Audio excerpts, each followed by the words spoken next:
How are you guys doing? Duncan, very nice to hear from you. And today we have a session on the company accounts audit and inspection. And we had made an introduction, and our introduction was on that companies need to maintain their books of accounts. And we said that the books of account that need to be kept, number one, are the books that will show us the assets and liabilities of the company. And I asked you, which book is that? Mukaniambia ni balance sheet. The next book that needs to be maintained is the book that shows the sales and purchases. You told me that book is called the trade and profit loss account. And then we have the book that shows all the sums of money received and expended by the company. You told me that book is called the cash flow statement. So these are some of the books that need to be maintained by the company. And these books are normally maintained at the company's registered office. Now, I remember in chapter 2, under the memorandum of association, I discussed at least 7 clauses, and clause number 3 was the registered office clause. The registered office clause is the business address, not necessarily where the company operations are, but this is where all communications to and from the company are sent. It is also that place whereby the books of account are kept, among other things, such as the register of members, the register of charges, the register of debenture holders, etc., etc., etc. I did say that these books circulate to several members, and I believe us to start there. I discussed that one. We discussed that one.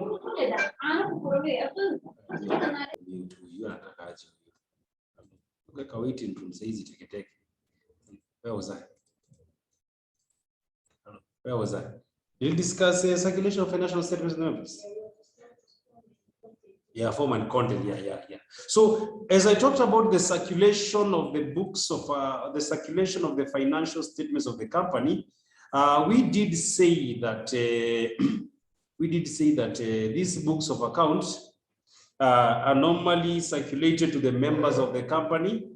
They are circulated to the debenture holders, and they're circulated to every person who is entitled to receive a notice of the general meeting, such as the registrar and the auditor. So it's always interesting that you are able to mention those persons that are supposed to receive these books of account, because they will help guide us in understanding who is supposed to receive them. Today, we are supposed to look at the form and the content of the accounts. I will be interested in getting to understand what is the content of the income statement, what is the content of the profit and loss account, and of course, what is the content of the trade and profit and loss account. And essentially, what I'll be discussing in the content of these documents is what you normally do in FR. Hello.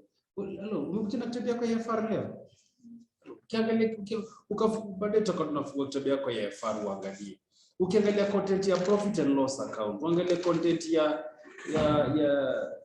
balance sheet, you will see is the same thing that I will be discussing here today, only that now itakuwa na kuchapa theoretical na kwambia sasa hii hivi ndo tunaitajanga kwa company law, the assets of the company, the liabilities of the company, and any other thing, any other detail that we shall be meeting along the line. So that is that.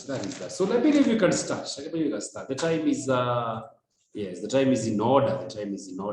So let's say this, yeah. Form and content of the accounts. Form and content of the accounts.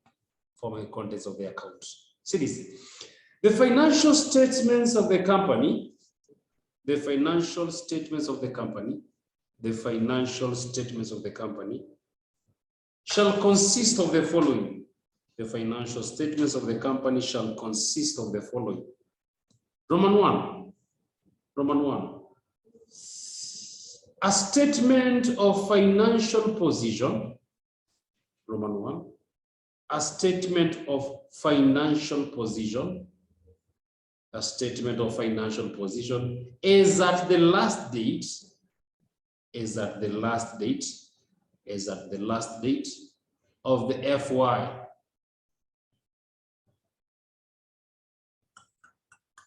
What is FY? Capital F, capital Y. Financial year. Very good. Roman 2. An income statement. An income statement.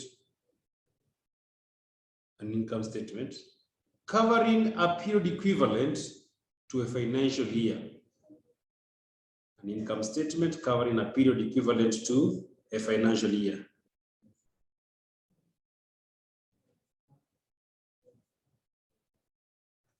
Next one, next one. A statement of the cash flow, a statement of the cash flow, a statement of the cash flow for a period, a statement of the period, a statement of the cash flows for a period equivalent to a financial year.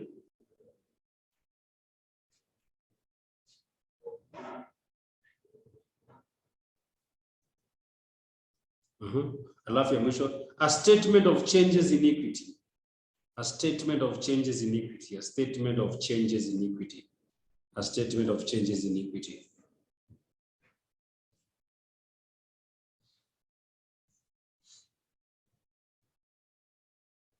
So in the form and content of the account. All right. Ya kwanza tuandike purpose of the income statement. Purpose of the income statement. Purpose of the income statement. Purpose of the income statement. Into brackets, content. Content, to the brackets, content. Content of the income statement. Content of the income statement. Number one. It reviews the net income of the company. It reviews the net income of the company. It reviews the net income of the company. It reviews the net income of the company. Hyphen. The difference between revenue and expenditure. Hyphen. The difference between revenue and expenditure. Hyphen. The difference between revenue and expenditure. It reviews the net income of the company. Hyphen. The difference between revenue and expenditure. Number 2. It presents a true and fair view. It presents a true and fair view. It presents a true and fair view. It presents a true and fair view of the company's income for the financial year under consideration. It provides a true and fair view of the company's income for the financial year under consideration. For the financial year under consideration. Next one. It safeguards the interest of creditors. It safeguards the interest of creditors. It safeguards the interest of creditors, comma, investors, by proving to them that the company is a going concern. By proving to them that the company is a going concern.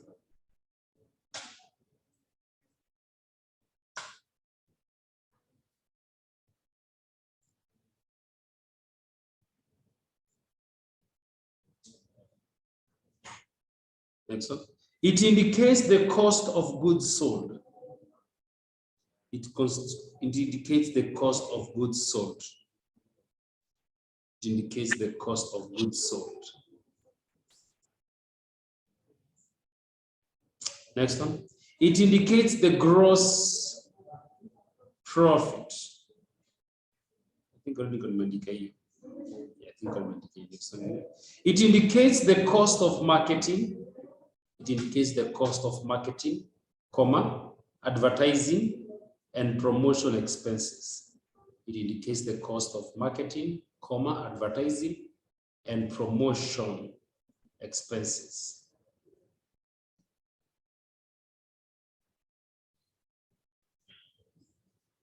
Very good.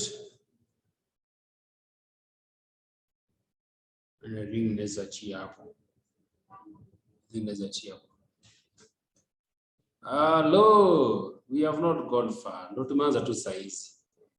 Hello, check nimekutumia. Check Halima nimekutumia bali tumefanya. All right, let's continue. The next part ni the purpose of the profit and loss account.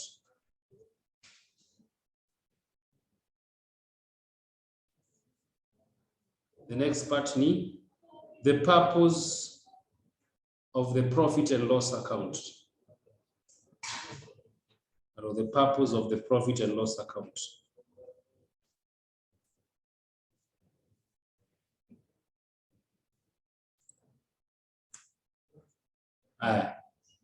The first one. The amount charged to revenue. The amount charged to revenue.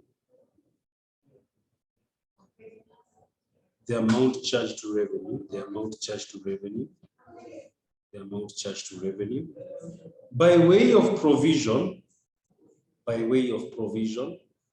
By way of provision. For depreciation. By way of provision for depreciation, comma, renewals of fixed assets.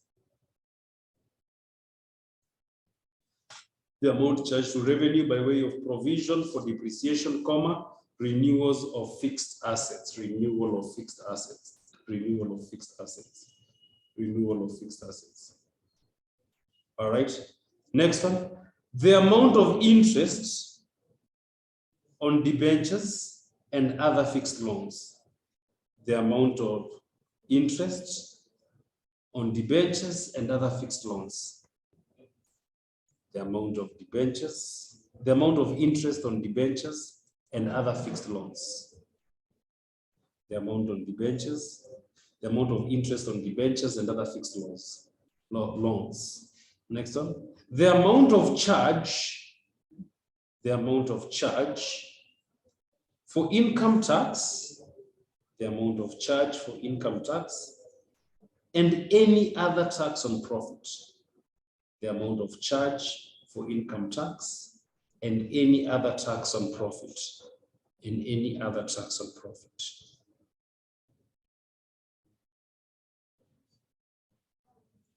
Next one. Amounts provided for redemption of share capital and loans. Amount provided for redemption of share capital and loans.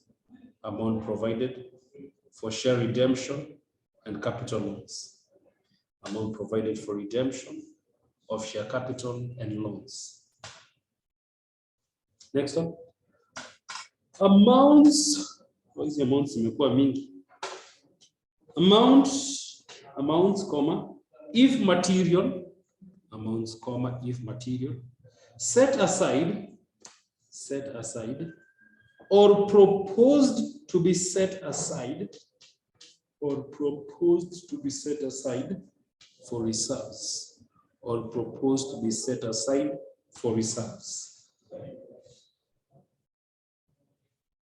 Next one. The amount of income from investment,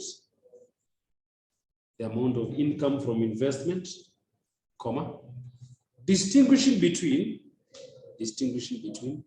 trade investments, the amount of income from investments, comma, distinguishing between trade investments and other investments. Next one. The aggregate amount of dividends paid and proposed. Next one. The aggregate amount of dividends paid and proposed. The aggregate amount of dividends paid and proposed.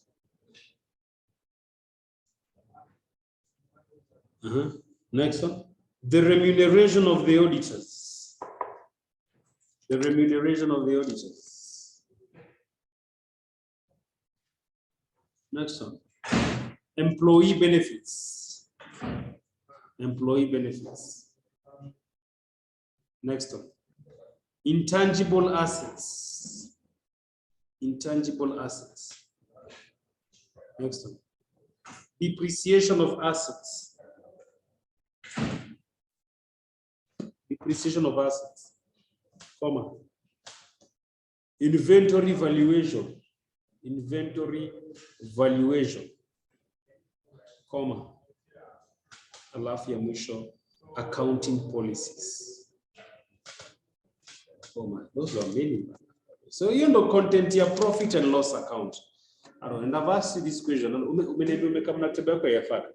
Kuna mahali umeandika profit and loss account. Uangalie uone kama kuna mahali umeandika yote moja. Na hii ndio tumeanza na ilikuwa nini? Income statement. Tibu angalia pia ya your income statement. Tell me whether you see those things there inside. Confirm. Tell me whether you see these things. Tell me whether you see these things. Tell me. Those are online.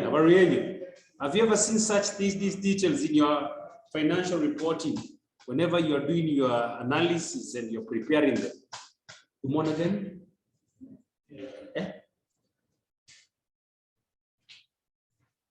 When you want sales the profit and loss.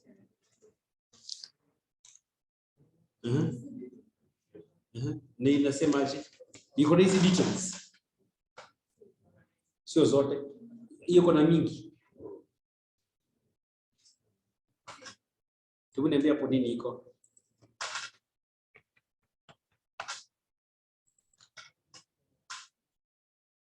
Ini hapo iko.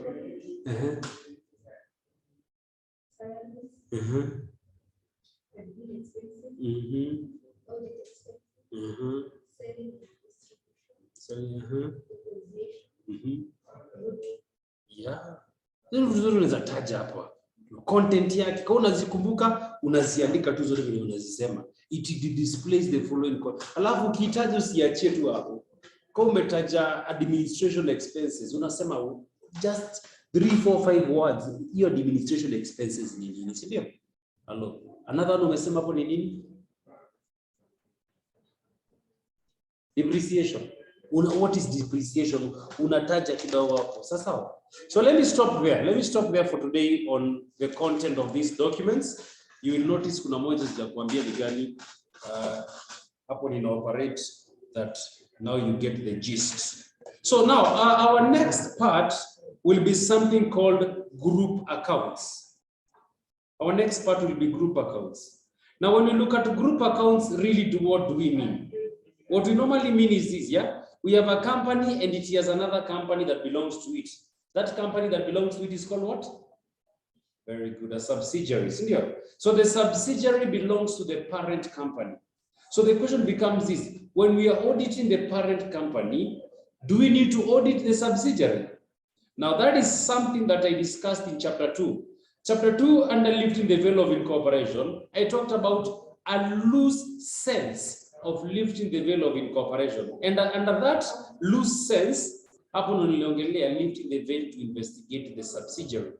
If you go to a chapter 2, iko hapo. One of the ways of lifting the veil of incorporation under statutes ni wakati unafanya auditing and you want to audit the subsidiary. That's how it is one of the points in your notes.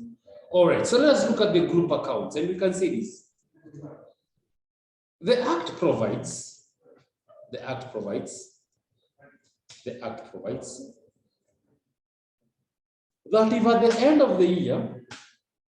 that if at the end of the year, a company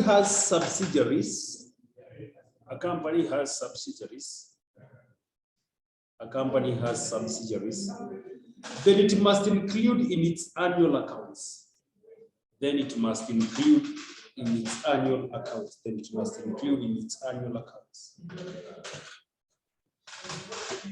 All right. Group accounts definition.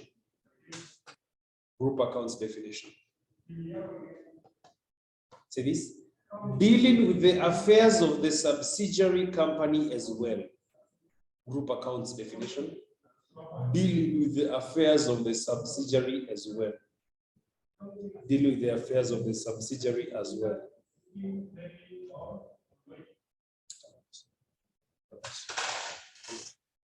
What is the income of the house? Hello.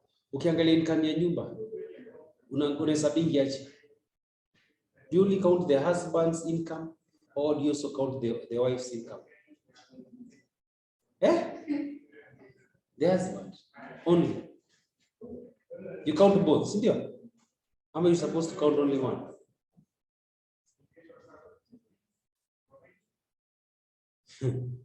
But only unapendanga violence. Helen, you like violence. Why do you like violence, Helen? You can't count only the husbands. You count both. Hello. Where's the count zote? You count both, Anne. You count both. Hello. I was recently told this during a very good debate. I was told the husband's money is the wife's money. But the wife's money is the wife's what? Money.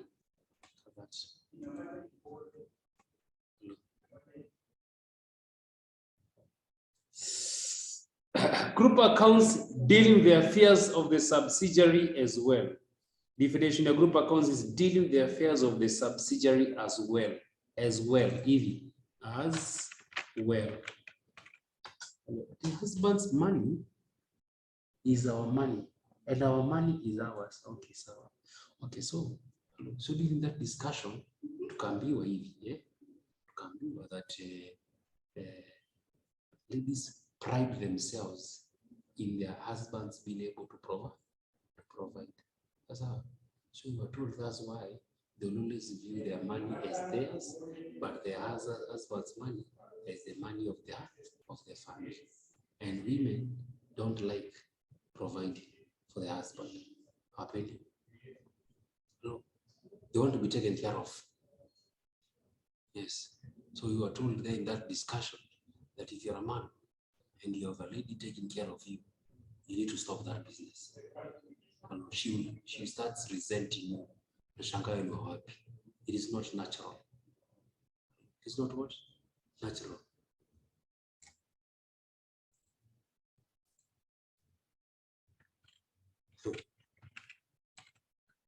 So what is that? I found that was very interesting. It's true. It's true. It is true. It became very interesting. Very what? Interesting. So, but then they were asking this question. In today's modern world, today's what? How do you deal with that? Because now ladies are earning more. Look at, I have a class in the university. Yeah, FM. Now, 90% are ladies. There's a time I was teaching section 6. On a class of section 6. And on a class in the all of them are ladies. Kazi wapi? So what is going to happen when you guys earn more? Will you be willing to stay with us when we earn less than you? It depends on what. With a person. When you earn more, does that change your thinking and how you deal with people? It doesn't. You remain to be the same. Sure. Okay. So tunasema this, yeah? Basic proposition this year. Say this. The proposition is that we lift the veil of incorporation. The proposition is that. Let me just read word for word. Kenye muliandika chapter 2. The proposition is that you lift the veil of incorporation. You lift the veil of incorporation. You lift the veil of incorporation to lay before the company's general meeting, to lay, L-A-Y, to lay before the company's general meeting, the books of account of the subsidiary. The books of account of the subsidiary. Hiyo iko kwa chapter 2. So I'm looking at my chapter 2. Ndio hii hapa inaitwa group accounts. Sio kama mnaweza na kitabu yangu. I know my handwriting is good. Hello, ndio hiyo hapo group accounts. Hello, ulishaiandika chapter 2. Na sasa leo tunaanza kuiangalia tena. Hello, tuko kwa group accounts and when you go to chapter 2, already ulisema one of the reasons you live to the veil of incorporation under statutes is group accounts. Company. New concepts, yes, but basis has already been laid down. We are under statutes. It's one of the ways of living the veil of incorporation under statutes. You don't have it? It's okay, no problem, no problem. Sometimes you can miss some points, but it's all right. Now you at least you have remembered. One of the reasons you live the veil of incorporation in any group accounts, because remember these are two separate companies. Everyone is supposed to maintain their secrecy. Everyone is supposed to maintain their own books of account. But here we are today before the parent company, and we are looking at the books of account of the subsidiary. They're supposed to be separate. This one should not interfere with this one. Say this. Group accounts, then write this in a different color, need not deal with the subsidiary of the company,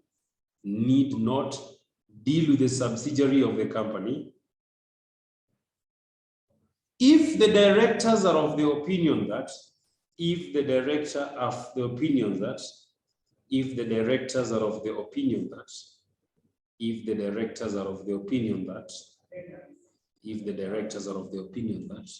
then I'll give you 5 points that now the examiner wants you to know. Because normally tumesemaje, if a company has the subsidiary, we want to know what is happening in the subsidiary. I think tumesema hivyo, sio? Is that true? What was our first statement? The Act provides that if at the end of the year,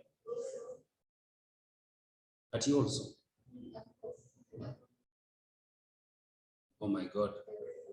If a company has a subsidiary, it must include it in what? Annual accounts. The Companies Act provides that if at the end of the year, a company has subsidiaries, then it must include it in what? In its annual accounts. Now today we are saying, si lazima. I think I've been saying this a lot in company law. I insist something, then later on nasema, by the way, it can happen under some circumstances. Have you noticed that? So tunasema that group accounts need not deal with the subsidiary of the company if the condition is what? If the directors are of the opinion that, Roman 1, it is an insignificant amount.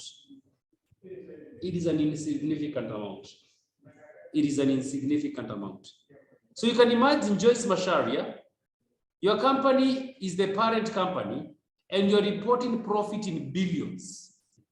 Alafu, Joyce, you have a subsidiary na kali make profit ya 2 million. Do you report it? You never decide not to report it. Kwa nini? It's an insignificant amount. Sasa, number 2, the result will be harmful and misleading. To the business of the company and its subsidiary. The result will be misleading and harmful to the business of the company. The result will be misleading and harmful to the business of the company. The result will be misleading and harmful to the business of the company and its subsidiary. So, Duncan, you can imagine, Duncan, you have opened your parent company, it is doing well. You've been reporting profit ya kila mwaka 10 million. Then Duncan, you opened up a subsidiary and even you convinced some of your investors to invest in the subsidiary. Now the subsidiary, it has not made any profit. In fact, it has made a loss of 2 million. And remember, sometimes The management of the subsidiary is also the management of the what? Parent company. The investors of the parent company are the investors of the what? Subsidiary. The board of directors of the subsidiary are also the board of directors of the what? So the moment you report a loss in the subsidiary, it is likely that it's going to influence the decisions of the investors. The investors can decide to withdraw, not only from the subsidiary, but also from the parent company. So if you report it and it becomes harmful to your business, you may decide not to report it as a direct, so that you keep it separate. If you report as a company that is separate, not part of your company. Because if it is doing well and you report it within your business, unafurahia, unaambia direct, unaambia members, si unaona subsidiary yetu vile inaendelea vizuri.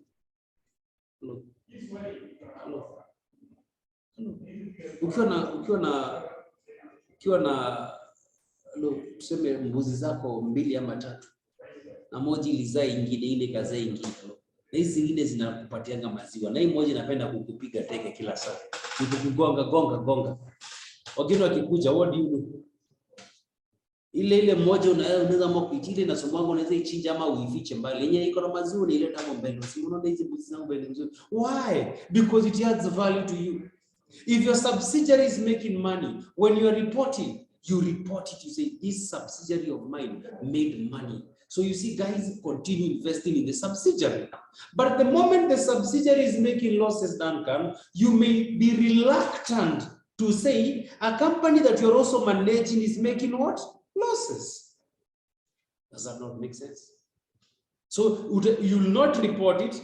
It's not that you will not report. You do report, but it's only that way you include as part of your report. Utaki onekane that you correlated. Hello. Success has friends. Success has what? Friends. Hello. Success has friends. Success attracts friends. Hello. What about the other one? No friends. Hello. No friends. Hello. A poor man's borrowing. A poor man's greetings. A poor man's what? Are mistaken for what? For borrowing. Mwanza than unamuomba.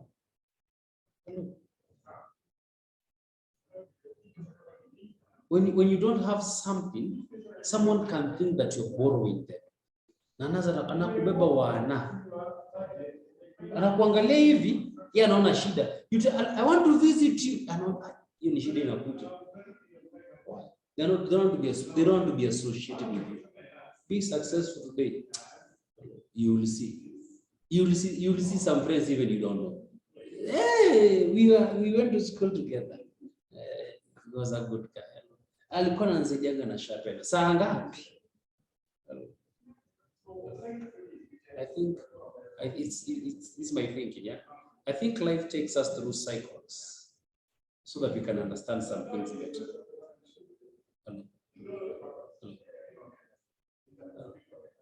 And you'd rather experience pain before you experience gain.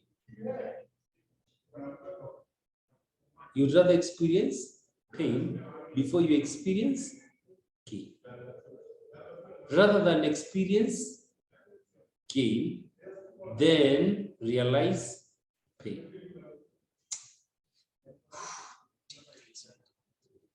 Another point. The business of the holding company and that of the subsidiary are so different. The business of the holding company and that of the subsidiary, they are so different. They are so different that they cannot be reasonably treated as one undertaking.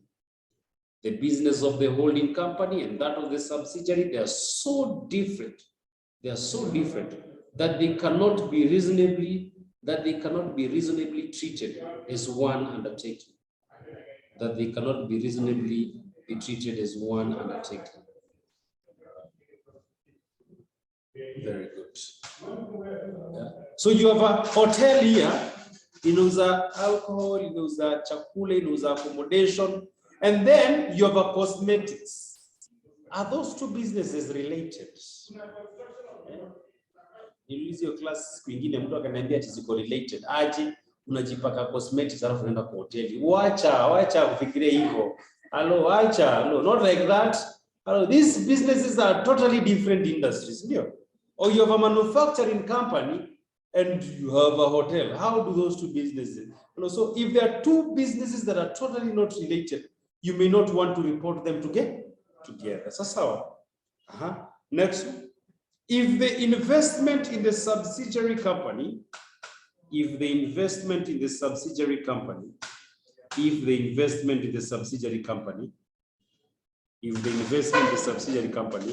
is held exclusively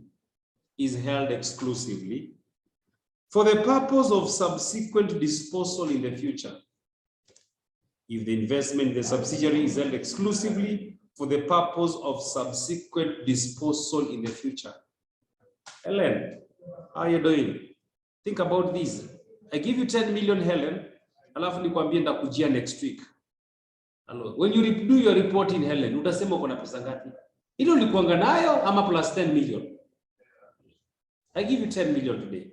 Nikwambie nishikie pesa, next week nitachukua after 2 weeks. Ukifanya reporting yako Monday, utasema uko na pesa ngapi wewe? Ile pesa unakuanga nayo ama utasema uko nayo plus 10 million? What do you say? Yeah. Utasemeje uko ulikuanga nayo? For example, let's say right now you have just 20,000, ndio? Alafu nikupatie 10 million. Na unafanya kufanya financial reporting yako on Monday. Will you say you have your 20,000 plus 20 million, or you just say you have 20,000? You say you are? You say what? Yeah. Very good. Utasema, I only have the 20,000. Because this 20 million, see yako, you're holding it for the purpose of subsequent disposal. It doesn't belong to you. Near the parent company. So you may not report. So when your subsidiary company is having holding, and this is one of the ways people escape tax. I'm gonna reduce tax obligation. Hello, una transfer and then unarudisha baadaye. So we are saying if the investment in the subsidiary, in the subsidiary is held purposefully for the subsequent disposal in the future, Helen says correctly, I shall not report that I have the 10 million. So, I love the next one.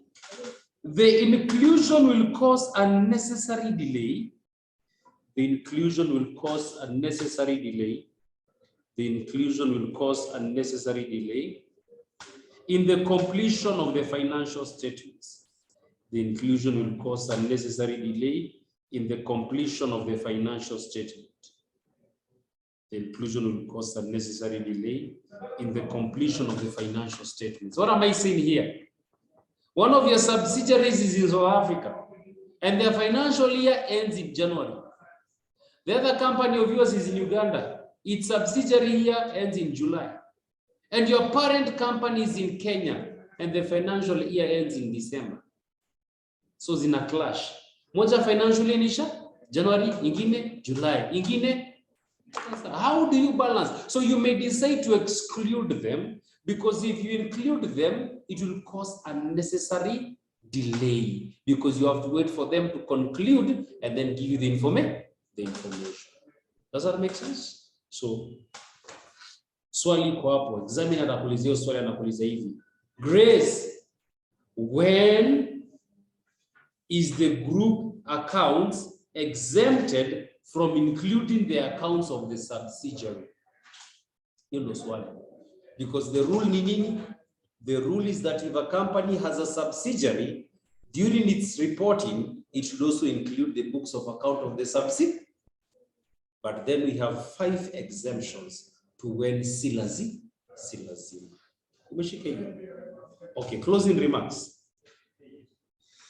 A company is exempted from the obligation to prepare groups accounts. A company is exempted. A company is exempted from the obligation to prepare group accounts. A company is exempted from the obligation to prepare group accounts if it is a wholly owned subsidiary. If it is a wholly is W-H-O-Y, W-O-L-L-Y. If it is a wholly owned subsidiary of another body corporate, incorporated in Kenya, a company is exempted from the obligation to prepare group accounts, if it is a wholly owned, subsidiary of another body corporate incorporated in Kenya. Those are the closing remarks that I have for you with regard to group accounts. Now, whenever we are preparing the group accounts, that is the accounts of both the parent company and its what? I think tuko pamoja. Kama nimekuacha nyuma ni group accounts. Hizo ni accounts za the parent company plus what? Its subsidiaries. Sasa say this. When preparing the group accounts,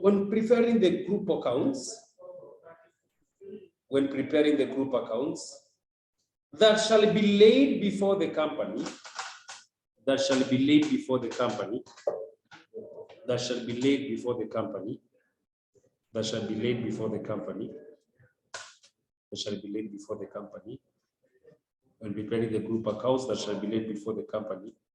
they should be consolidated accounts. Underline the word consolidated accounts. They shall be consolidated accounts. Comprising of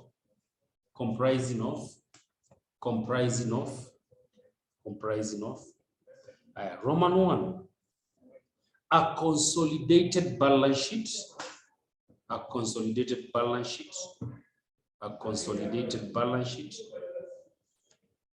Number 2, a consolidated profit and loss account.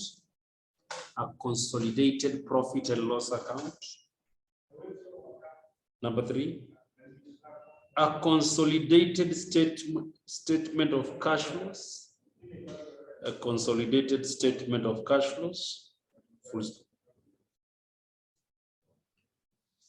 I'll have some closing remarks.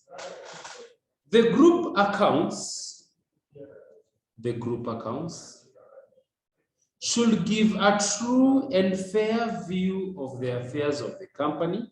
The group accounts should give a true and fair view of the affairs of the company. The group accounts should give a true and fair view of the affairs of the company, into brackets parent, close brackets, and its subsidiaries, comma, so as far as the members are concerned. The group accounts should give a true and fair view of the affairs of the company, into brackets parent, and its subsidiaries, comma, so as far as the members are concerned.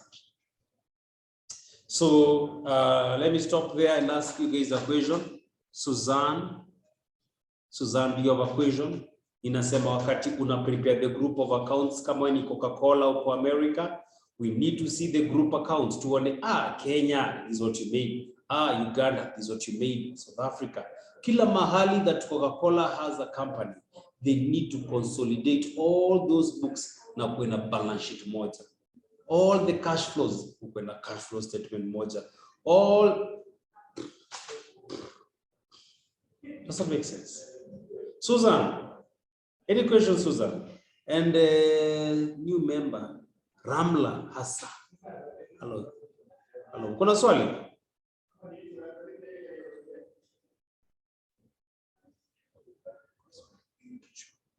So necessary examiner anakuuliza hivi, ati tuambie content ya consolidated balance sheet.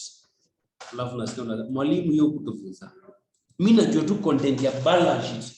Mimi si content ya nini? What is a consolidated balance sheet? Si hizo zote tu zimeandwa zikakuwa pamoja. So it's the same content. Leave alone the word consolidated, you focus on balance sheet. Write the same thing you wrote earlier on. All right, our next one is this one. Annexures to the annexures. How do you read the word annexures? Annexures.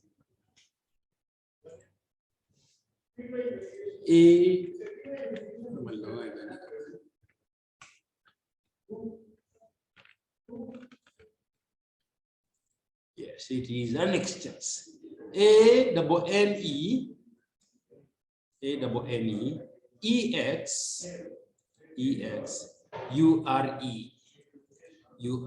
Let me check these days here. We have annexures. A-N-N-E-X-U-R-E. Inamaanisha hivi, a supplement or appendix to a written document. I always like to go with the dictionary definition. Another dictionary definition. Always define things before you dive into them. What do we mean? What do we mean? A supplement or appendix to a written document. What is our discussion? Annex to financial what? Statements. So annexes to financial statements. And then the first statement, annexes, a supplement or appendix to a written document. Say this. These are the other reports. These are the other reports which the law requires. That should be attached. That should be attached to the financial statements. That should be attached to the financial statements. That should be attached to the financial statements. That should be attached to the financial statements. They include number one, director's report. They include number one, director's report. Number two, auditor's report. Number two, auditor's report. So whenever we are preparing the books of account and we want to present them before the members of the company, some documents need to have been attached.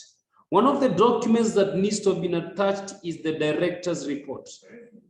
The second document that needs to have been attached is what is called what? The auditor's report. Those two are very essential. Tuchukue ya kwanza, director's report. Ni inakuanga ndani document. Ni inakuanga ndani document ya director's report. Okay, director's report, sema hivi. It is the duty of the directors to prepare the director's report. It is the duty of directors to prepare the director's report on the company's financial statements. It is the duty of the directors to prepare the director's report on the company's financial statements. It is the duty of the directors to prepare the director's report on the company's financial statements. Failure to do so is an offense.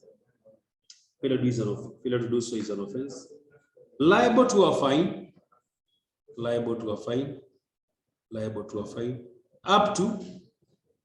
Liable to a fine. Up to. Kenya shillings 500,000. Liable to a fine. Up to. Kenya shillings 500,000. So I think that's a big incentive.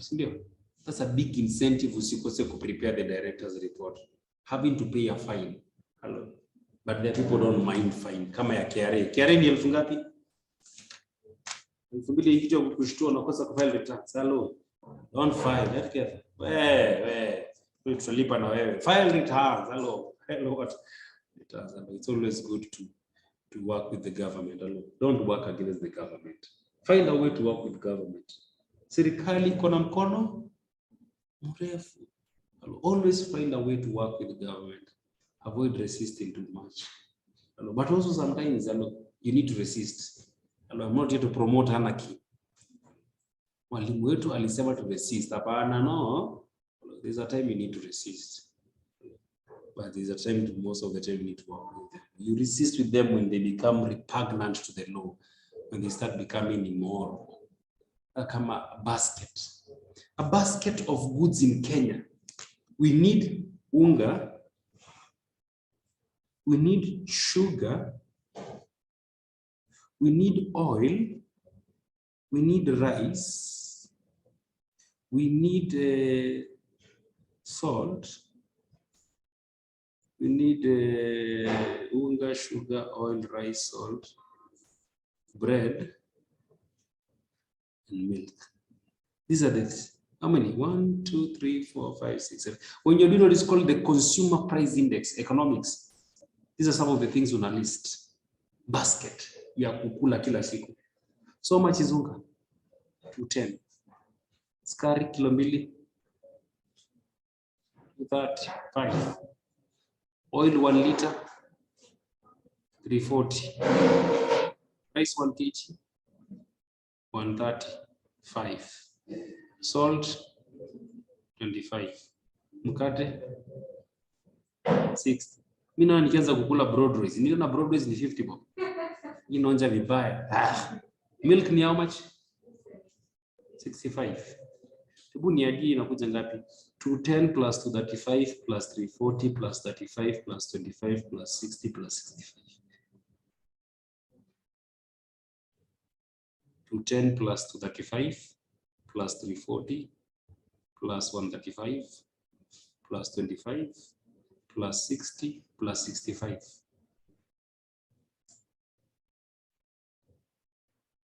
210, 235, 340, 135, 25, 60, 65. 7? Nonda dhao itaki kukaa. Dhao inakaa ikivunjika vunjika. 1000 inakaa inavunjika inarudi inakuwa 100. 770. Number ni 1070. It is 1070. 210 plus 235 plus 340 plus 135 plus 25. 1070. Look at that. 1070. Thou. How? Then compare to 2019, compare to 2020, then look at the jump. Why? War in Russia, what does war in Russia have to do? When you dance like war in Russia, war in Russia. Hello. So, these things are serious. Somebody anaweza kufa njaa. Tutakula nini? Ule neno. What will we eat? 1070. You ni peke yako bachelor. Your single unit. Hello. Now imagine you have 3 kids, 4. How do you suppose school fees? We may have to start homeschooling. Tunakula kwa nyumba pesa ya school fees na nawafunza. Reduce watoto. Reduce watoto has never been the solution. Usidanganya na mtu. Ati udanganya na mtu ati having less children will have less impact on your economic life. Haidanganya. Usidanganya. Let us have less children so that you're able to take care of them and give them a better life. Who told you that? Who told you that if you have 1 kid, you can give them a better life? You can. Who told you that? What is a better life? What is a better life? Define a better life. Define a better life. What is a better life? Enyo kupeo. Ungepo ile life ulikuwa unataka, ungekuwa hapa leo. Alafu sasa. People need to live within their means. And we need to stop this idea of better life, better life. What is better life? You have the life that you have. That is better than someone else's life. You make good of it, you appreciate it. Muna nasema no children acha wewe. Wacha wewe acha. No children acha sasa. Hiyo si solution alone. Whether you are alone, whether you have children, you need to be able to make ends meet. And having less children is not the answer. Having less children.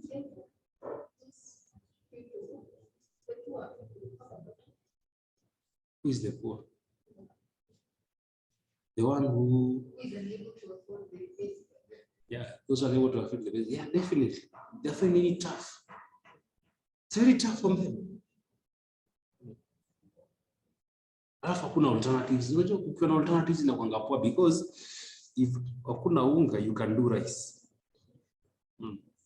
Rice no that. Then you kukula mchele tutakonda. You know, you eat rice, you don't grow alone. You know, rice is like pudding, you know. Once upon a time I ate rice and I slept. Niliamka usiku nightmare. I had to cook ugali, but I can't eat rice and sleep. So I must eat ugali. So you can see children may be having nightmares because of eating rice, you know, and spaghetti. Hello. You chakula lightweight. Appetizer at Indomie. Indomie. Can eat Indomie and sleep. You can't sleep on Indomie. So it's becoming challenging. So what do we do? Finding alternative sources of income, managing the little that you have, having to cut down on some unnecessary expenses. Anyway, tough times don't last. Tough people do last. Director's report. Ndio hiyo. Usipolipa fine ya ngapi? 500,000. Now, content of the report. Content of the report. Yusa no swali. Examiner wants to know whether you know the content.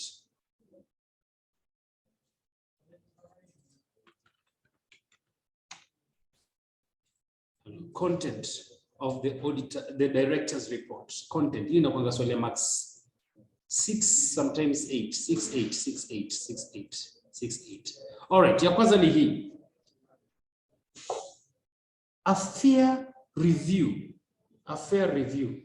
of the development of the business, a fair review of the development of the business, a fair review of the development of the business, of the company and its subsidiary, a fair review of the development of the business, of the company and its subsidiary. So we want to know, how is our business doing, and also how is our subsidiary? Tuambie. Because unaweza pata subsidiary ikifunguliwa, part of the resources of the parent company were used to open up the subsidiary. So we are interested in knowing how our subsidiary is doing. Number 2, name of the directors at any time in the period concerned. Name of the directors at any period, at any time in the period concerned. Name of the directors at any time in the period concerned. Kama ulishawahi kuwa director during that financial year, tujue jina yako. In case we find something has gone wrong, tutakutafuta tujue kama ni wewe ulikuja uharibu na uende. Kumbuka, one of the people that can be sued for a misleading prospectus in any person that was a director at the time or before the issue. Kwenda mawoga. Timu angalia persons that can be sued for a misleading prospectus. Iko kwa chapter ya share capital. Persons who can be sued for misleading prospectus.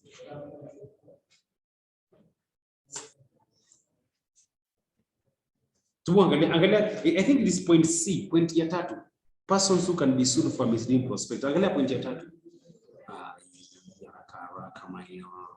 Haraka. Carol. Where's Carol? We can't find Carol. Umeona? Kwa share capital.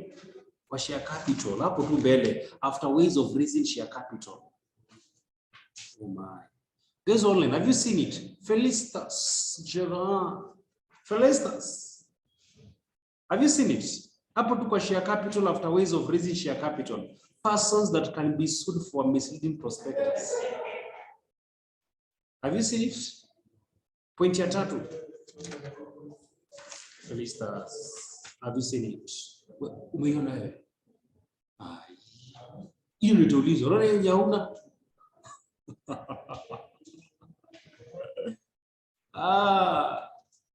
Let me ask what one leg. Let me see. Hello, Beryl, you may be having these points. Hello. Pale kwa persons that can be sued for a misleading prospectus. Subtopic ni liability. Thank you so much, Suzanne. Suzanne, you should be class more. No, unajua kutype haraka haraka. Any person who agreed to be a director of the company either immediately after or in the future. Thank you, Susan. How will we know people who agree to be directors or were directors? Umeiona?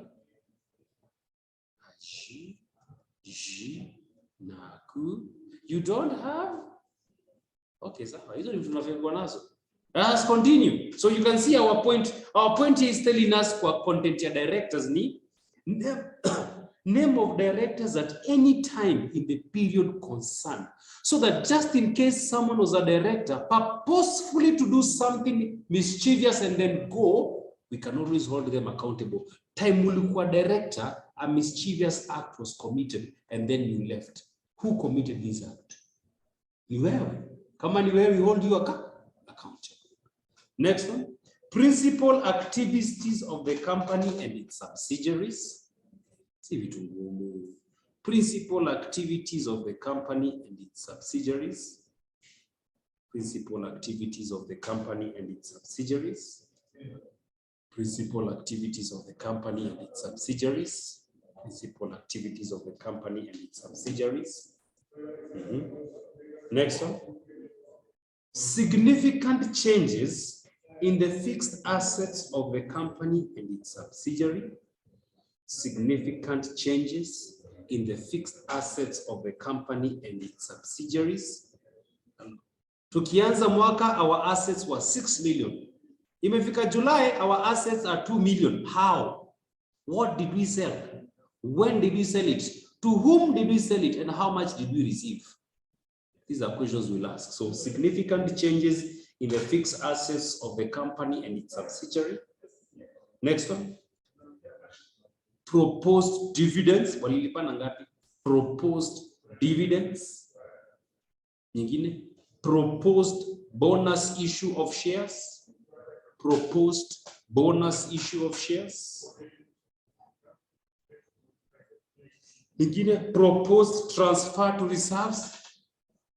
Proposed transfer to reserves. Proposed transfer to reserves. Next one. Any indication, an indication of the difference between, next point, an indication of the difference between the book value and market value. The book value and market value, an indication of the difference between the book value and market value of land and buildings, of land and buildings, of land and buildings, of the company and its subsidiary. An indication of the difference between the book value and market value of land and buildings of the company and its subsidiary. We want to know what is the difference. What is the difference? What is the difference between the book value and the market value? So that tukiuza, tusije kwenda hasara. You may sell land worth 2 million at 3, at 4, at 5. Depends on the season. But land always appreciate. So how did we have land worth 3 million in the company being sold at 2 million? Alafu mnakuja, kumbe uliziwa director, which means the director ali influenced land auziwe, which means he should return company property. Because the land is worth 3 million, na aluziwa ngapi? So who's going at a loss? The company. And remember, the director has a duty to avoid conflict of interest. The director has a duty to enter into contracts that benefit the company. Remedy. We remove him from office of the what? Of the director. Do you remember those things? I love the last point. Interest in shares and debentures. Interest in shares and debentures of the company and its subsidiaries. Interest of the company, interest in shares and debentures of the company and its subsidiaries. Okay, question. Discuss the disclosure of directors. Discuss the disclosure of directors. 6 marks. Discuss the disclosure of directors, 6 marks. Discuss the disclosure of directors, 6 marks. So if you're to properly discuss the disclosure of directors, you will say what is the disclosure of directors and mention a few things that directors need to disclose. Some of the things that they disclose, you'll find that they're very much in line with the content of the what? Directors report. What a report pia kama kulikuwa na conflict of interest and what they did to avoid the conflict of interest. So that is our first document. Directors report. Kuna kitu hapo inakai ati ni mpya kabisa hujawahi sikia. Kuangalia hizo points. Dividends, proposed bonus issue of share, proposed transfer to reserves, name of the directors, the business of the company, the principal activities, changes in the fixed assets, difference in the book value and the market value of land and buildings. Is there something there unaiangalia unasema like this one I've never seen before, it's the first time? Iko kitu yote hapo? All right, let us go to the next document. Auditor's report. Auditor's report. Auditor's report. Series. The content includes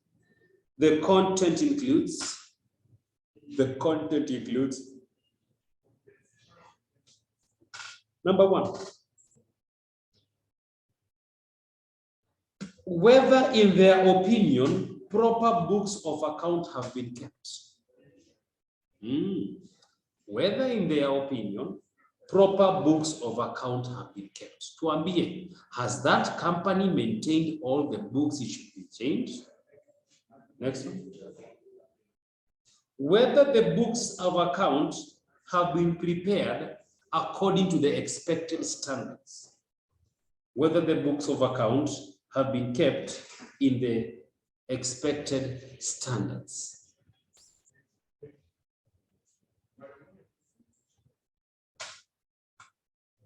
Next one. Whether the balance sheet and P&L, whether the balance sheet and the P&L are in agreement. Whether the balance sheet and the P&L are in agreement. Whether the balance sheet and the P&L are in agreement. Action. Whether they were able to access information and explanations, whether they were able to access information and explanations necessary for the purpose of audit. Necessary for the purpose of audit. Necessary for the purpose of audit. Were you able to receive information that is very essential to auditing? Why did you? Are you able? No. I've done the audit report, Sikatai, but I was unable to access 30% of some information. Directors waliniambia tantumia ajeni tumizo hizo files. Nikaenda huko nikaitisha nikazungusha ikabaki tu to submit the report because of the deadline.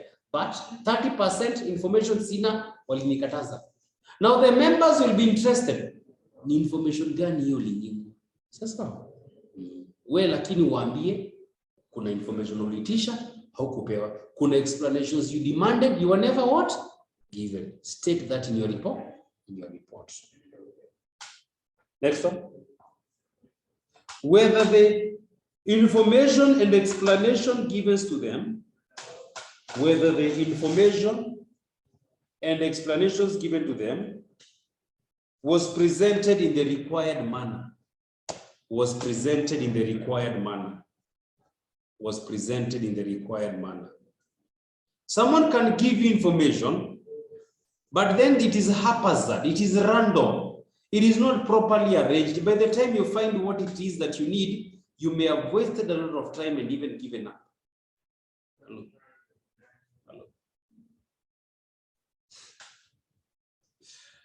Hello. If I forward you a message on WhatsApp, Carol, alafu when you gonna read more, what do you normally do? Nikuforward tu ki text. Kinarushana hivi already, like imeandikwa hapo chini read more. What do you do? You don't read, you're not clicking read more. Alafu teremke chini pale read more ingine. You go until pale mwisho tu you read what happens when they bring you terms and conditions. What do you do? How unasema? Accept. So someone can give information and the information is too bulky that whatever you require, by the time you find it, you might have fatigued. You no longer want to look through that document. So the auditor will say whether the information that they asked for was given in the required manner. I remember when I was doing auditing, there's a day we wanted some taxi receipts. So tukauliza, where are the taxi receipts? Munasema mlitumia taxi mwezi wa 4, not mwezi wa ngapi? Mwezi wa 6. So munasema mlitumia taxi mwezi wa 4. Mwezi wa 4 kulikuwa na wale wametumia taxi. Almost everybody in that branch alikuwa anatumia taxi twice a week. And taxi, each time somebody used taxi, that was 2,500. So you can imagine, kila mtu anatumia taxi twice your week or your mwezi. So 2,500 times 2, how much is that? Times 2. 5K. And then times 4 weeks, 20K, isn't it? 2,500 times 2, 5K, isn't it? And then times 4 weeks, 20K. And then there are 12 members in that branch. How much is that? 12 times 30,000. It is 240,000. Can you imagine? And then we are asking for the taxi receipts. Na hakuna yenye tunaona. Kumbe jamaa anatembea tu kutoka branch hadi mali wanaenda. Wanachapa tu route 11. Alafu wanaenda wananunua receipt mahali. Alafu wanakuja wanacheza. So we say, where are the receipts? Tukaambiwa receipts ziko attached to vouchers ndani ya hizo box. So kulikuwa na masanduku, kulikuwa na zile sanduku zile za kwenda kama mkunji. Ile box ya high school, ile box ya high school ile inakuwa kubwa kabisa hivi. Hizo unaweza hiyo size. It's very big. The high TV and then of course CDP. So tukaambiwa ziko hapo. Sasa tuingie wewe, tukaingia tukaangalia almost 3 hours hatukupata. Sema kama iko hapo basi iko hapo. My friend, by the time we came to realize that the hizo receipts, we had wasted almost a whole day. So somebody is telling you they are somewhere there. Somewhere is somewhere there. Na nakwambia utafute because hata utaki akiingia akikuja aingie ndani ya kusaidia kutafuta anaweza siweka au asipio hizi. You see, so it brought a really big issue because you are doing the auditing, but then some information is inaccessible. Information is what? Inaccessible. All right. Thereafter, we have what is called what was our next one? How many points are those so far? Those are 5 points. Okay, the next one is this one, yeah? The balance sheet should give a true state of the company affairs at the end of the financial year. The balance sheet should give a true state of the company affairs at the end of the financial year. At the end of the financial year. At the end of the financial year. The next one. In case of P&L, whether it is true and fair. In case of P&L, whether it is true and fair. Whether it is true and fair. Whether it is true and fair. Arafu ya mwisho. In the case of the subsidiary,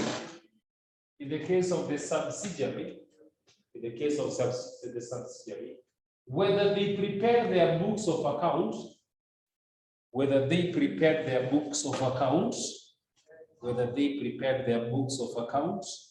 in accordance with the expected standards. In case of the subsidiary, whether they prepare their books of account in accordance with the what?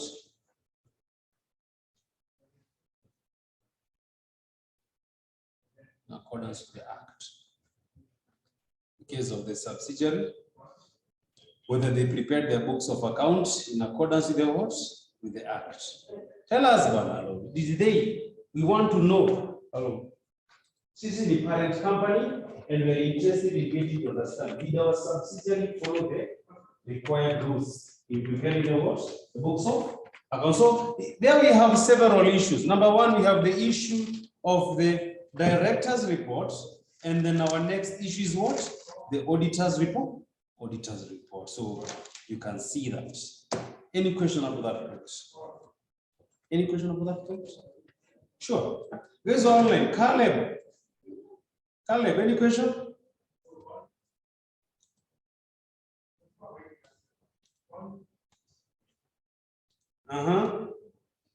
Halima, any question?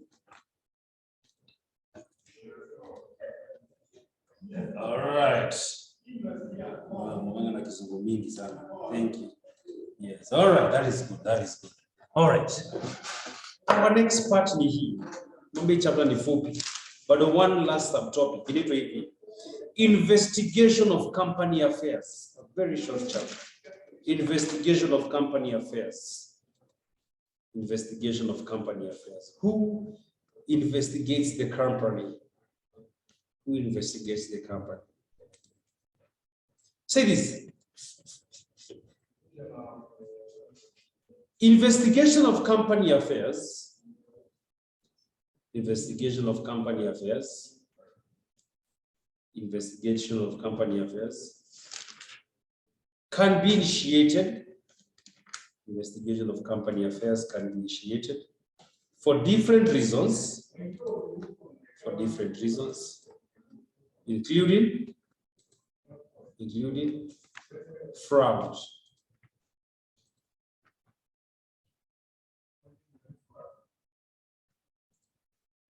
Including what? Fraud, comma, deadlock in management. Deadlock in management, comma, oppression of minority, ATC, ETC. There are different reasons we want to investigate a company. See this. The inspector who investigates the company affairs, the inspector who investigates the company affairs, the inspector who investigates the company affairs, the inspector who investigates the company affairs, the inspector who investigates the company affairs can be appointed by the first hyphen, Attorney General, the first hyphen, Attorney General, the second hyphen, the High Court, the second hyphen, the High Court. So the inspector, yule ambaye anakuja kuinvestigate the company. Na nimesema the company can be investigated for so many different reasons. Hata inasemekana hiyo company wanafanya human trafficking. How will we know whether you're doing human trafficking? Hello? How will we know? We must investigate. Isemekane muna evade tax. Hamutaki kulipa tax. How will we know? Investigate. Isemekane one of your directors is an enemy of Kenya. Enemy character. How will we know? Investigate. We lift the veil of incorporation to do what? Investigate. We penetrate the veil of incorporation to do what? To investigate. We look behind the curtain to do what? No, we must take that action, deliberate action, to look behind the company and ask questions. In asking those questions, we are doing what? Investigations. So it was in Roman 1. Inspection by inspector appointed by the Attorney General. Inspection by inspector appointed by AG. Inspection by inspector appointed by AG. So this, the AG can appoint an inspector. The AG can appoint an inspector to investigate and report. To investigate and report. To investigate and report. Semicolon. To investigate and report. Semicolon. Roman 1. Roman 1.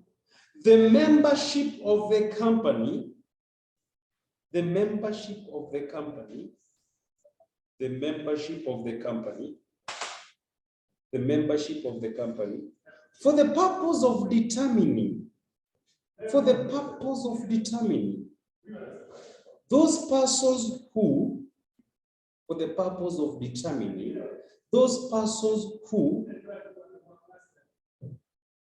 asa point ndani ya point, sasa point ndani ya nini? Haya. They are financially interested in the success or failure of the company. They are interested in the they are financially interested, yeah? They are financially interested in the success or failure of the company. They are financially interested in the success or failure of the company. Next one. Those who control the company. Those who control the company, into brackets, enemy character. Those who control the company, into brackets, enemy character determination. Those who control the company, into brackets, enemy character. Yes, my enemy character what? Determination. Yeah, thank you for that one. Enemy character determination. Alafu, who materially influence the policy of the company? Who materially influence the policy of the company? Who materially influence the policy of the company? So, tulianza na point 1. What was our point 1? To investigate and report on the membership of the company. That's our point 1. Our point 1 ni nini? What's up? Yeah? Very good. The first point is what? Ilikuwa ni, of course, ni point 1 ni membership, lakini before sema membership, unasema to investigate and report on the membership of the company, si ndio? You did that introduction statement, si ndio? Hai. Tumesema the AG can appoint an inspector, uko na hiyo, to investigate and report on, hadi hapo uko nayo, si ndio? Then semicolon, okay? Then point 1 ni nini? The membership of the company for the purpose of determining the persons who, then 3 points hapo ndani, si ndio? So anasema one of the first things, the reason IG ana appoint mtu ni kuangalia the membership of the company. Anataka kujua who's controlling the company, who's interested in the success of the company, and also who's influencing the material policy of the company. That's our first point, si ndio? Roman 2. Number 2. To investigate business that is against public policy. To investigate business that is against public policy. To investigate business that is against public policy. Say this. To protect the greater good. To protect the greater good against immorality. To protect the greater good against immorality. So immorality ni kama nini? E.g. human trafficking,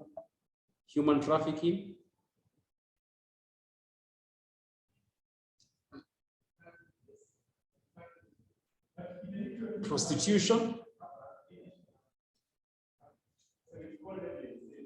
alafu ingine ni drugs, not drugs but what should I call them? Should I call them hard drugs? Hello. Drug trafficking. Ya kwanza ilikuwa ni human trafficking.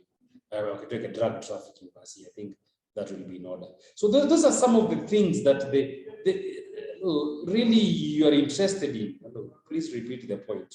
What was that point? Point nimesema nini? To investigate the business. To investigate the business that is against public policy. E.g. To protect the greater good against immorality. To protect the greater good against what? Immorality. Then e.g.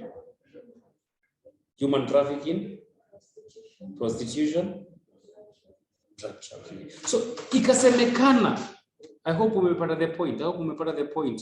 Felicitas. Hello. Naona vile mimi nakujibu haraka. Hello, na nikikuuliza swali utaki kunisalimia. Hello. Where was that? Yeah, where was that? Hello. If the Attorney General gets wind and information that kuna kampuni ambayo inafanya human trafficking. They need to investigate kwa sababu human trafficking is against what? The laws of Kenya. Human trafficking is against the greater good of the people of Kenya. If you go to Australia, prostitution is illegal. Hello, during the daylight, huko wanajiuza, kuna menu unachagua kile unataka. But if you come to Africa, we are reserved. Tunagojanga usiku, si ndio? We are reserved. During the daylight we are saints. We don't engage in this, hello, and that is not allowed. So you don't do that business. And even during the night, ukapatikana utafukwa. Hello, wanakuwekeaga kesi inaitwa loitering. So it's legal. Na nimesema it's legal. Umesema it's legal. Mimi nimesema tu Kenyans wanagoja usiku. Hello. Somebody is telling me, but it's a job. Hello. Any job that you have to sweat and you're on your back, that's a dangerous job. Right together. Where was I? Hello. Where was I? That's a dangerous job. Hello. So, where was I? Hello. The issue is this one, yeah? Your business ikenda Australia ni sawa. We fanyeni na mfanye fiti na msiache. Hello, but if you come to Kenya and you're an Australian company and you're looking for people from Kenya wapeleka kafanya ile kazi, we will jail you bana. Yeah, because you're recruiting Kenyans to do something that is against public policy in Kenya, and then very soon you want them to open branches in Kenya. How? Unaanza kuuza drugs, cocaine, unaweza pata kuna maneno kama weed. Kuna states zenye weed ni legal. Acha mambo ya Wajakoya the fifth. States za America na states zingine za Netherlands, Australia, weed is legal.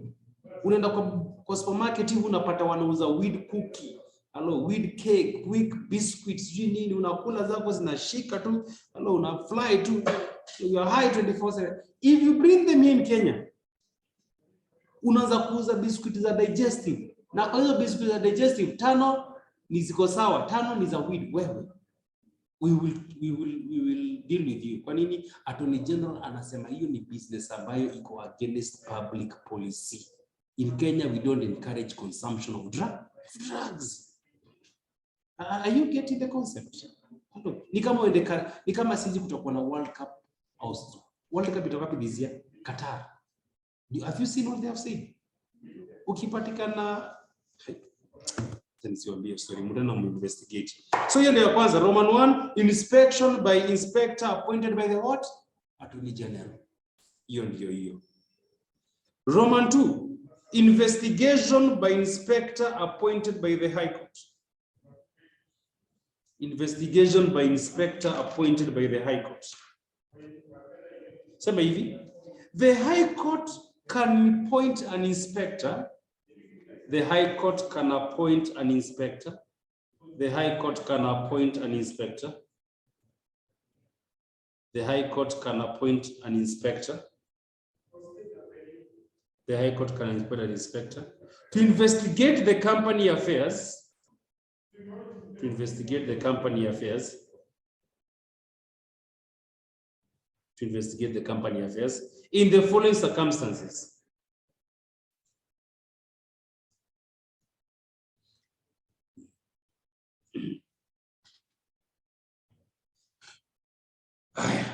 A, application by members.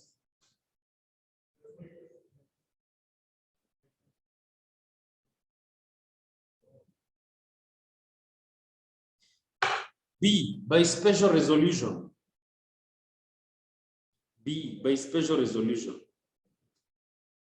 C, on Attorney General's report. C, on Attorney General's report.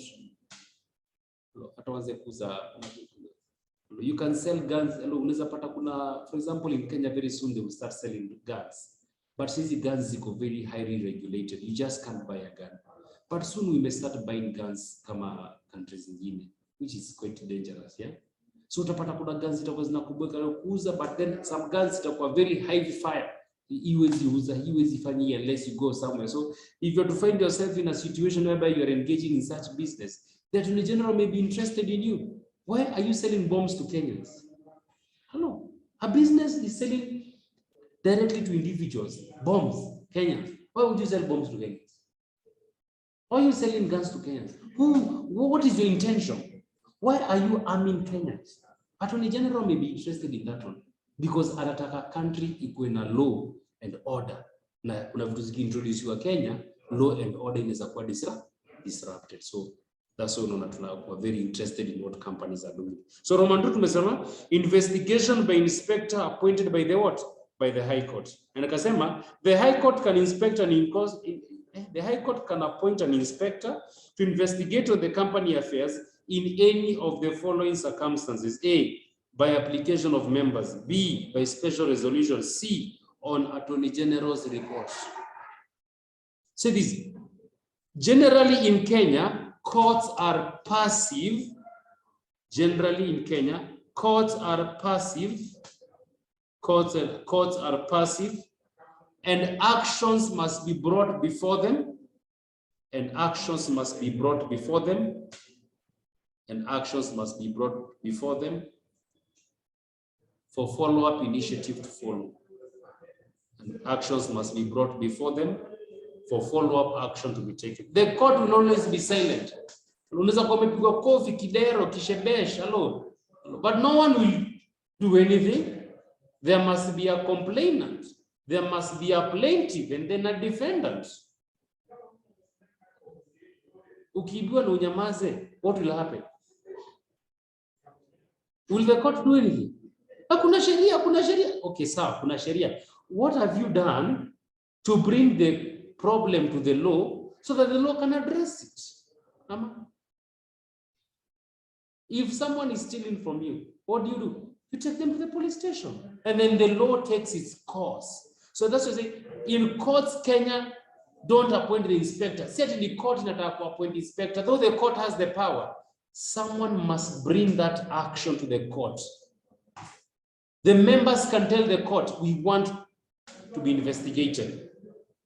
A special resolution of the company can say, we want to be investigated. And then the Attorney General's report in the same, inaonekana the company fulani iko na enemy character. Now the court, based on that report, the court will want to know whether indeed that character is an enemy character, and then it can issue an order to deport that person. Does that make sense? So tuanze ya kwanza. A, application of the members. A, application of the members. Say this. The application is made by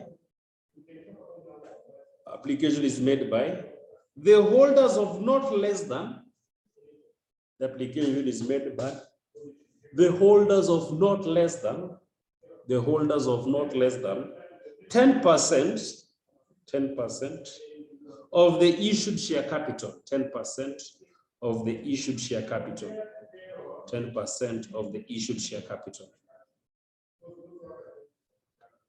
The members will be required to furnish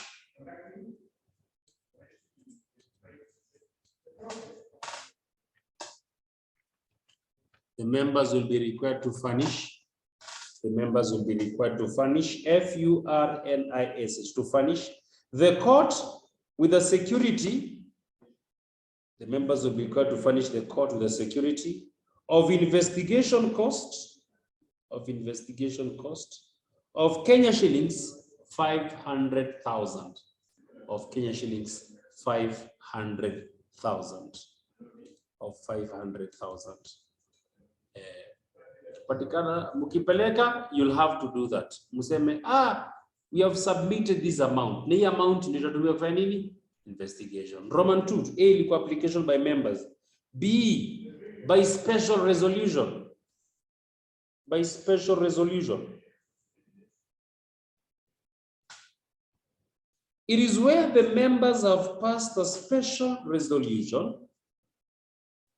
It is where the members have passed a special resolution that the affairs of the company be investigated.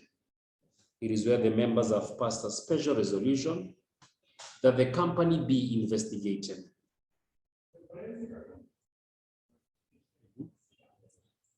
The resolution is submitted to the High Court. The resolution is submitted to the High Court.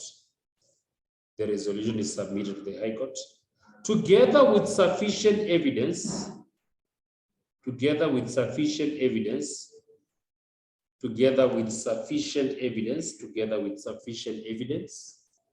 warrant an investigation, together with sufficient evidence to warrant an investigation, together with sufficient evidence to warrant an investigation.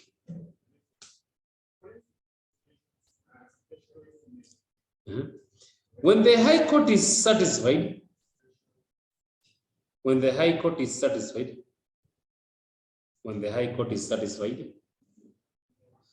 procedure of the resolution, when the High Court is satisfied with the procedure of the resolution and the evidence provided,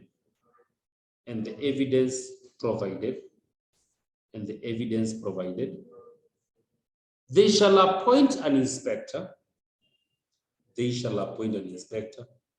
To investigate the company affairs. When the High Court is satisfied with the procedure of the resolution and the evidence provided, they shall appoint an inspector to investigate the company.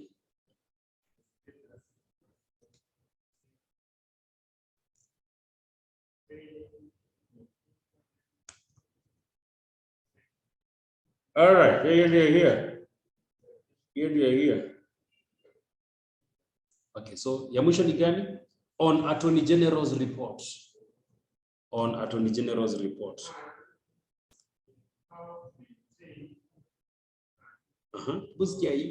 The court may appoint an inspector. If it appears. The court may appoint an inspector if it appears that from the AG's report, there are circumstances suggesting that,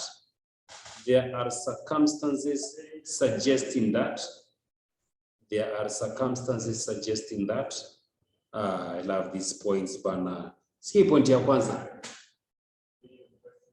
There is a need to protect public interest.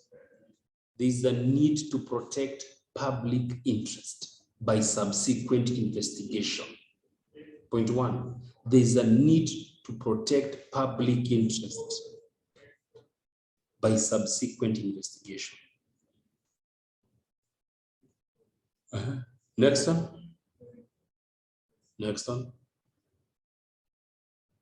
The company members have not been given all the information. The company members have not given all the information. The company members have not been given all the information that they should reasonably expect.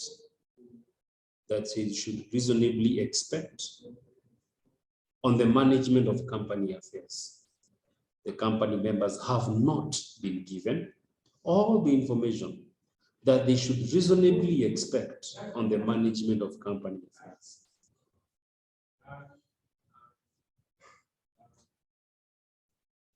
Again, persons who formed the company are guilty of fraud. Persons who formed the company are guilty of fraud.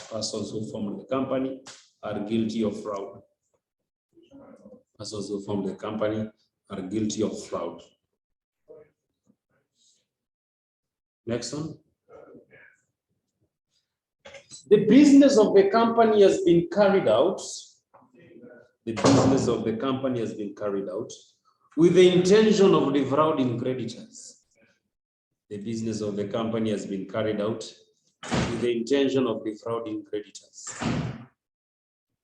The business of the company has been carried out with the intention of defrauding creditors. Alafu ya mwisho.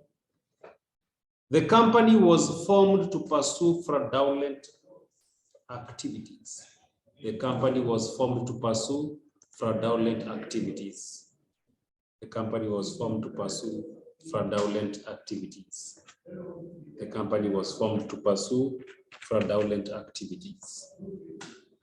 The company was formed to pursue fraudulent activities. So there you have it. Those are reasons why the court will appoint an inspector based on the AG's report. Based on the AG's report. Based on the AG's report. The company was formed to pursue a fraudulent purpose. You always intended to deceive people. Hello. Then the other was what? The company was formed with the intention of defrauding creditors. That's all. For example, you can have a situation right now that I've just experienced. Hello. Maybe you are signing the register. So you are signing the register. And then one day, hapo kwa register, I attach another document. Alafu nikwambia you also sign that document. Alafu you sign. So you sign too. You have no reason to, you have every reasonable ground to believe that documents that I'm issuing to you, I don't intend to be fraud. And then you sign. Alafu bado unapigiwa simu na watu watala. Wanakwambia Carol Kimani, inaonekana hapo li guarantee muvea 100,000. Utafanya nini? Na umesign. Na umesign na ndio unaona signature unasema aje? That signature was obtained under misrepresentation. It was a fraud. So nakumbuka tu listing fraudulent what? Now ni mtu ambaye ni criminal. And you should deal with them accordingly, because they are leading you into a situation whereby you have committed yourself to liability that you did not know. You are not aware of. You are not aware of that. Sign up was jali. Hello, ati nanga shida wewe tu sign.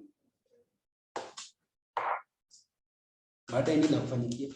Carol, wewe ni guarantee fulani loan hapa 100k. Tunakukujia. You have to pay that amount.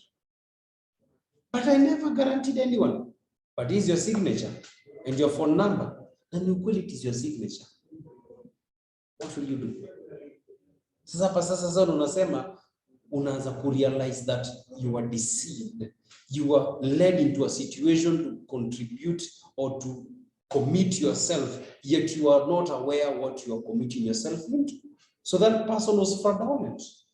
So if it appears like that, on the Auditor General's report, then the court may be really interested in investigating that company. So here, and it's around 3:50. I think today I can stop there. When we meet on Monday, nitaangalia tutaanzia kwa powers of the inspectors. So nitaangalia powers of the inspectors, alafu niangalie the inspectors report, alafu we'll be done with that chapter. The chapter next is corporate restructuring, and then tutaimaliza tu bado hiyo siku. And then when we begin on Wednesday, I believe nitaanza the last chapter, nitaanza receivership. You nitaangalia hiyo Saturday, your Friday. You guys normally have a class from 6 Saturday, or it's only 2 to 4? 2 to 4. I think next Saturday we may meet from 4 to 6, not 4:30 to 6:30. We have been given some extra time, so that at least tuweze kudiscuss hizi vitu. Always take advantage. This coming Saturday, yes. Always take advantage of something. Don't complain. There are people who stayed in the desert 40 years because of complaining always. I mean, they're like complaining every time, they're always complaining. Sometimes ukiona hardship, unatulia kwanza, unaiangalia, unaipimia. Kwanza leo, you'll have to do ABCD. Usitete kwanza. Unasikiza. And then you can respond appropriately. So we will see. By Wednesday, I think I'll confirm you, because I would like us to meet next Saturday, if possible, so that we are able to cover some of these things, because the first week of next month, or the second class of the first week of next month, I even start doing revision with you guys, because all will be going as planned. Anybody with a question for me? Susan, Halima, Duncan, Beryl, and Bosibori. Any question for me? Joyce, swali?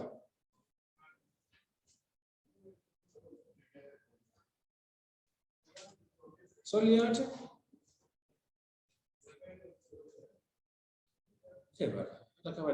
Oh, thank you. You too. Have a blessed weekend. Stay safe and be safe. Yes. Start reading. Weekend in jam. Hello, nice weekend. Okay. All right. You too. And all the best in your endeavors as you start preparing for your exams.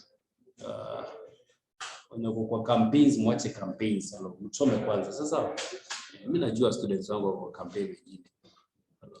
Mmoja aliniita akiwa kwa gari Nairobi. Mwalimu. Sasa unaita nani?